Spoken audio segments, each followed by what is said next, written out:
센텀 세시빌 리모델링 추진 현황 및 향후 추진 계획에 대해서 서울시엠의 이창용 대표님께서 발표를 해주시겠습니다.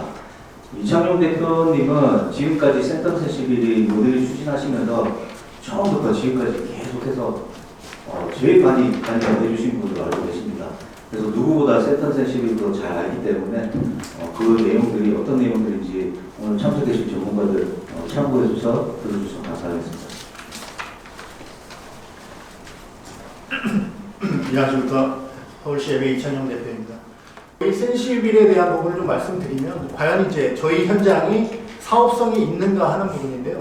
저희가 생각하는 사업성은 좀 다른 게 저희가 생각하는 사업성은 이게 공사비 상승이 지속적으로 일어나고 있는데 이런 공사비 상승에도 불구하고 그 입지가 가지고 있는 특성상 이것들이 계속적으로 사업을 완료할 만한 그런 어떤 입지적인 조건을 가지고 있는가를 좀 사업성으로 봤습니다. 그래서 이 사업성에 대한 부분은 뭐 돈이 얼마 남고 하는 이런 부분이 아니고 사업을 진행할 때 공사비 상승이 되더라도 사업을 진행할 수 있는 정도의 입지 여건인가를 기준으로 좀 보도를 했습니다.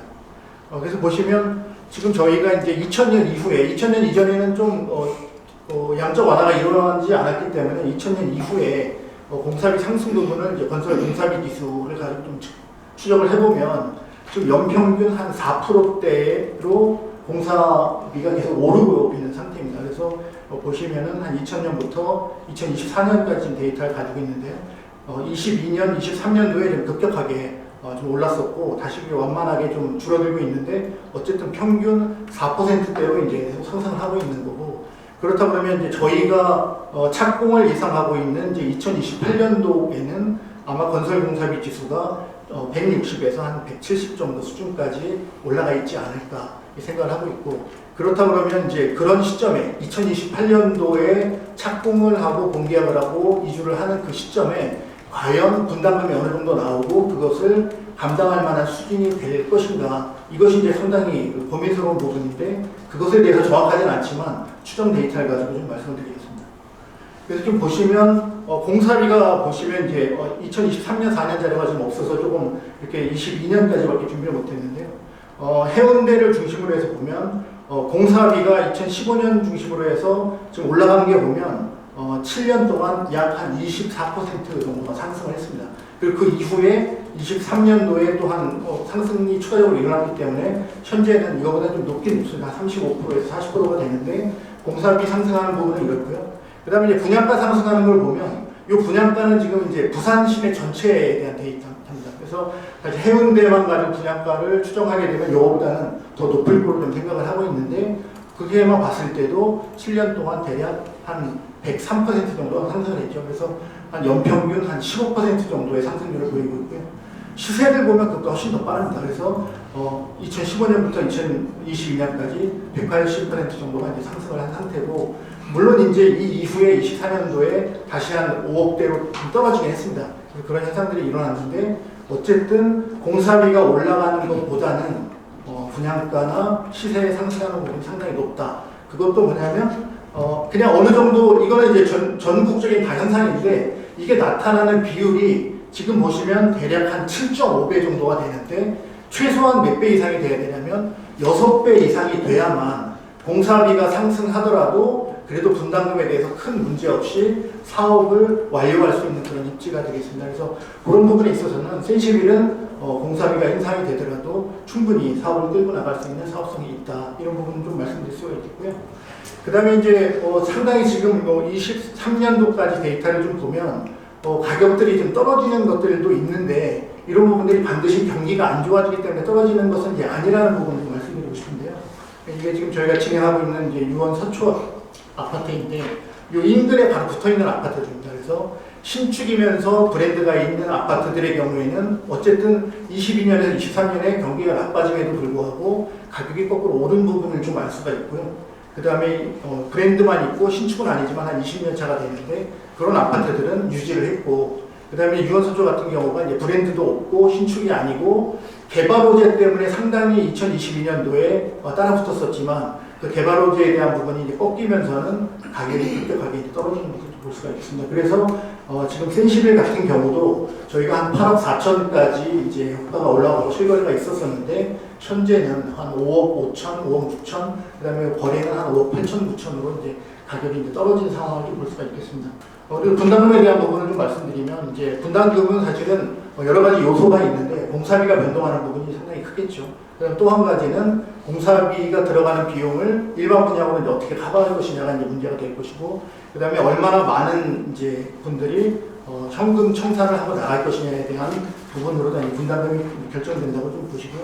그랬을 때 저희가 사업비를 한 평당 800만 원 수준으로 봤을 때 저희 연면적이 설계 계산하는 게 한 5만 2천 원 되기 때문에 거기에서 사업비에서 일반 분양을 뺀 그 내용을 이제 혈백수대로 나누면 여전히 공사비가 올라갔음에도 불구하고 2021년도에 생각했던 분담금하고 크게 차이가 나지는 않는다는 것을 좀 알 수가 있습니다.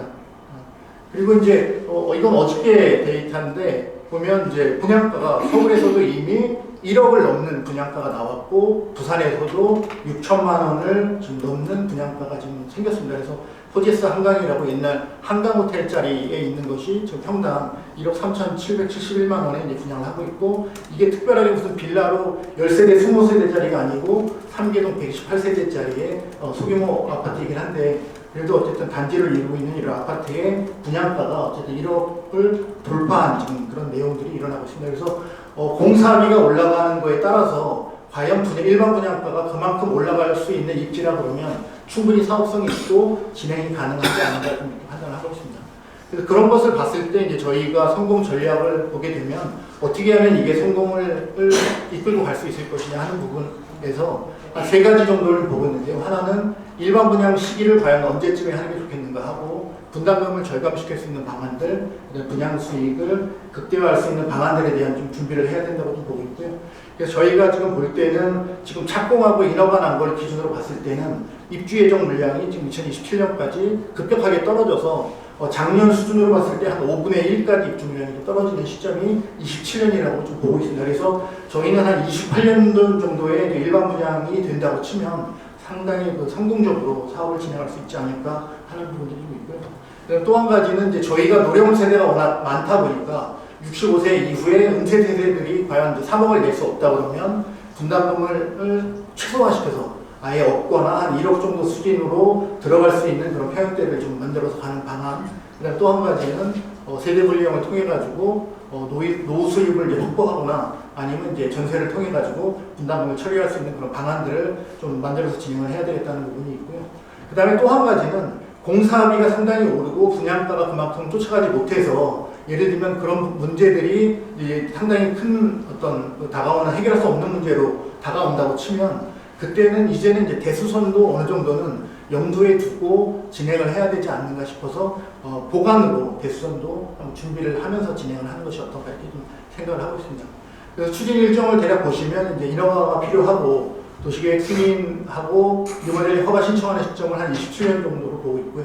그래서 착공 분양하는 시점을 한 28년, 그다음에 입주 및 해산하는 시점을 한 4년 정도 후인 2032년 정도 보고 있습니다. 그래서 조합원님들께서는 사실은 사업의 불확실성을 제거하는 27년까지는 어쨌든 조합 설립에 대한 동의 정도의 책임만 가지고 진행을 하시고 확정동의서를 그때 이제 내시면서 그때부터는 이제 사업에 적극적으로 참여해서 실제 사업을 진행하는 그런 일정이 되겠습니다. 그리고 이제 많은 분들이 이 이제 인허가 날 때까지 이게 뭐 3년씩이나 4년씩이나 걸리냐 이런 얘기들을 이제 많이 하시고 하는데요. 보면 인허가 관련돼 있어 뭐 해야 되는 법령도 상당히 많고, 그 다음에 뭐 친환경 같은 경우는 뭐 건축 시기 전부터 사업계획 승인 때, 착공 때, 그다음에 준공 때 해서 상당히 오랜 기간 인증을 또 받아야 되는 것들도 있고, 사업계획 승인 관련해서도 뭐 환경 지구단위 계획, 뭐 재해라든가 여러 가지 또 이제 심의나 평가를 또 준비해야 되는 것들이 있기 때문에, 그래서 어쨌든 이제 RCM이나 이런 게 같이 건설 관리가 이제 필요한 상황이고, 경험과 전문성을 가지고 있는 업체들이 사업을 진행해야 된다는 부분을 말씀드리겠습니다. 그래서 저희가 요번에 준비를 잘 마치고 동의서를 다 마무리해서 사업 일정이 27년, 28년도에 일반 분양이 될 수 있도록 많은 그 토지 소유주분들의 적극적인 참여를 좀 부탁드리겠습니다. 이상 마치겠습니다. 네, 감사합니다. 이차영 대표님께서 사업성 위주로 좀 많이 말씀을 해주셨습니다. 제가 센텀31에 처음 인연이 맺어진 게 작년 2월달이에요. 그때는 제가 센텀31하고 아무 관계도 없었고, 그때 제 소속이 아주대학교 이제 공동주택 리모델링 연구단이었는데, 그때 이제 설계안이 나온 거 가지고 정말 이게 현실적인 설계안인지 아닌지를 좀 자문을 요청을 했었습니다. 그때 제가 센텀31을 처음 만났었는데, 처음 느낀 첫인상은 수도권 대비 부산은 아직 리모델링이 인식이 저조하구나. 리모델링을 대부분 인테리어 리모델링으로 생각하시는 분들도 많이 계시고, 제가 감히 말씀드리자면은 지금 저희가 진행하고 있는 센텀31이 진행하고 있는 리모델링은 재건축형 리모델링이라고 얘기를 해도 무관할 것 같습니다. 네, 주차장도 늘리고 일반 세대 분양도 만들어내고 기존 평수도 늘릴 정도로 하기 때문에 많은 인허가와 관련된 기준들도 넘어야 될 거고, 기술적인 부분도 신축이나 재건축 대비해서 훨씬 더 난이도가 높은 사업이기 때문에 이런 부분들이 전문가의 자문 없이는 힘들다라는 게 부산시에서도 권장을 하고 있는 겁니다. 그래서 오늘 이 세미나를 진행하게 된 부분이고,